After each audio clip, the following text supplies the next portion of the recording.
Birthday కోసం ఒక మంచి హాఫ్ సారీ రెడీ చేసుకుందామా. హాఫ్ సారీ అంటుంది, బర్త్డే అంటుంది, మరి ఒక మెంట్ అలా పెట్టింది అనుకో. హాఫ్ సారీ వచ్చేసి శారీ నుంచి అనమాట.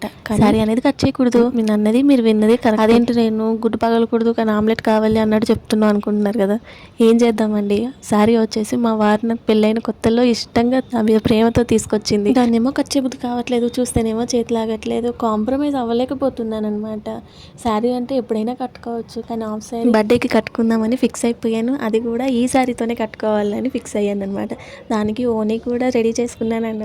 అది ఇప్పటిది కాదు, 14 years బ్యాక్ ఓనీ అనమాట. రెండింటికి పేర్ చేశాను, అదిరిపోయి అలా రెడీ అవ్వాలనేసి మెంటల్గా ఫిక్స్ అయిపోయాను. అది స్టిచ్ చేసేది మన చేతుల్లోని పని కాబట్టి స్టార్ట్ చేసేసుకున్నాను అనమాట.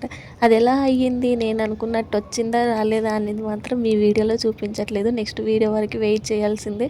మరి బర్త్డే ఎప్పుడు అనుకుంటున్నారు? రేపేనండి, అంటే February 23rd నా బర్త్డే. విష్ చేస్తారు కదా, కంపల్సరీ విష్ చేసి నన్ను బ్లెస్ చేయండి. ఫైనల్ లుక్ ఎలా వచ్చింది అనేది మాత్రం అస్సలు మిస్ అవ్వద్దు. నేను అనుకున్న దానికంటే సూపర్గా వచ్చింది లెహంగా అయితే. అస్సలు మిస్ అవ్వకండి. అప్పటి వరకు ఏం చేస్తారో తెలుసు కదా. వీడియోని లైక్ చేసేయండి, ఛానల్ని సబ్స్క్రైబ్ చేసేసుకోండి. నెక్స్ట్ వీడియోలో కలుద్దాం. అంతే వీడియో. Bye bye.